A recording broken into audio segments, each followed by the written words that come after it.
14 hard truths I want you to know as my young sister.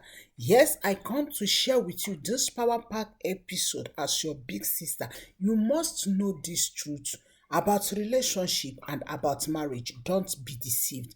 Grab your pen, grab your paper. But before we continue, I want to say thank you so much for our return viewers, subscribers, those who share our videos, who put comments and everything. Number one, not every relationship leads to marriage. Not every relationship lasts forever. Yes. People change, things change, everything change. Everything change.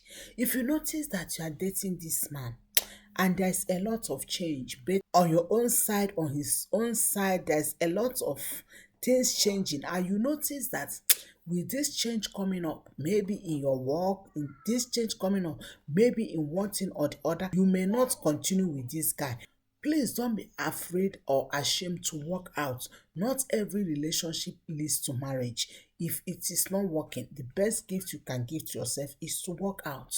Number two, compatibility is more important than chemistry. Yes, darling.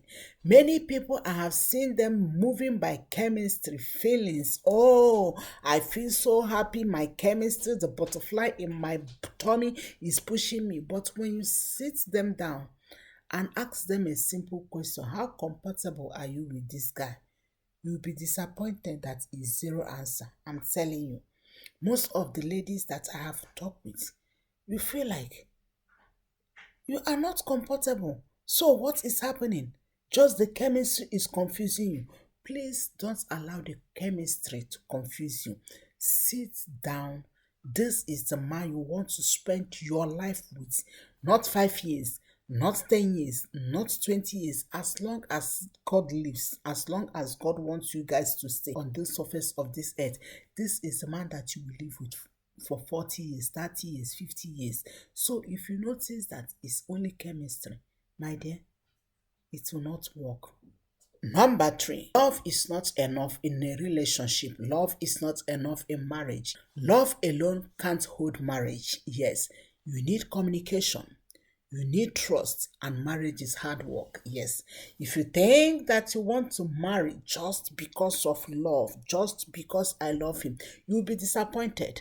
If there is no effective communication, if there is no trust, if you are not working hard, if your partner is not working hard to keep that marriage, to keep that relationship, you will be disappointed. Number four, don't marry someone with the intention you will change him. Human being can't be changed unless someone that decide by himself or by herself that he or she will change. If you marry him thinking that you will change him, may I give you 101% that you will be disappointed because he will never change.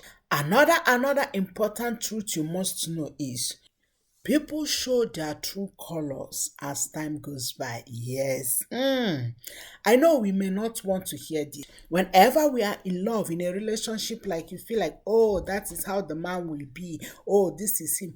Except those who fear God, who are true believers. That's why I always encourage our young sisters. If you want to marry someone who fear God. Someone who doesn't fear God will show you his true color as time goes by. Yes. So don't be disappointed when you see the other side of him. Another truth I want to share with you as my darling is every relationship is not the same. Therefore, don't compare your friend's relationship, your friend's marriage, your friend's man with yourself. Yes. If you eventually find yourself you are dating someone who is not social media addicted, don't want him to start posting you because your friend man or your friend guy is posting her in social media. Just be contented with what you have. Don't compare your relationship with others. Every relationship is never the same. Another thing I want to tell you is self-love comes first. Yes, if you want to have a happy home, if you want to have a happy relationship, if you want to have a happy dating, my darling, you must love yourself. The Bible said, love yourself just as you love your neighbor. I keep telling people you can't give out what you don't have. If you are depending on that man to validate you, my darling, you will be disappointed. Another point is this. Conflict is inevitable in every relationship. Yes, I want you to read my lips very well. Anybody that comes to you and say, "Oh, in my marriage, I don't have issues. Everything is rosy, rosy, rosy, rosy." My dear, I will tell you something that one of my mentors says. He told me that, Gloria, if anyone tells you that her marriage is so beautiful, run away from that person, because that person wants you to be disappointed in your marriage. My darling, in as much as you are in a relationship, marriage conflict is inevitable. But guess what? It depends on how you handle it. There are people that handle their conflict as if heaven is falling, and there are people that handle their conflict in a good way.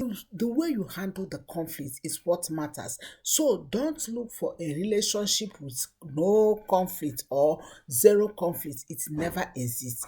Another thing I want to share with you, my darling, is attraction may fade away if there is no emotional connection. Yes, if you love a man because of his handsomeness, if you love a man because of his money, if you love a man because of this or that, my darling, may I tell you that attraction will fade away. Yes, that man you love because he smells good may be the worst dirty person you see when you marry him. That man you love because he's so handsome, tomorrow you don't know what may happen. But if there is emotional connection, that marriage will last. Make sure there is emotional connection, not just only about attraction. Another thing I want to share with you is boundary is very important in a relationship. Yes, the truth is this: if you don't let him to know your boundary, he may cross your boundary, and guess what? The moment he cross your boundary, you are the one that will be complaining. Oh, big sister, he does this. Oh, big sister, he does that. But the question is, you never let him to know your boundary. So in every relationship, it's very important that you let him to know your boundary so that he will not cross it. Another truth I want to share with you is this, my darling. Letting go is also part of love. If you notice that since you start dating this man, you feel drained, you feel like you are no more yourself. There are so many things that is happening in your life. It is time to let go. Yes, you cannot keep having toxic person in your life in the name of relationship. If you notice that this thing is not working well, the love itself is letting him to go and letting yourself to go, so that each of you can love yourself and be yourself. It's very, very important. Another thing I want to tell you is, don't think that you can be happy when you are in a relationship. May I tell you that being alone is different from being lonely? Yes, you can be happy even when you are alone. Not everyone in a relationship is happy. Not everyone that's married is happy. So do your best to be the architecture of your happiness. Don't think that you can buy happiness by being in a relationship. Another thing I want to share with you is sacrificing your personal goal, your vision, your purpose for life will wound you in future. I have said it in one of my videos. Please don't sacrifice your plans, your goal, your career, your spiritual life, everything that God has given to you for the sake of relationship. Instead, find a balance on how to continue with those things, but don't sacrifice it, because in future you will regret it. Last but not the least is relationship. Wounded relationship, broken relationship can be amended if both of you agree to come together to pay the price. If you are willing to pay the price to amend the relationship, why don't you come together, amend it, move on, instead of bearing grudges? I hope this episode bless you. Please don't forget to put in the comments your takeaway, and God bless you all. I love you. I want to read your comments. You never know how your comments bless people. Thank you so much, and I love you all. Shalom.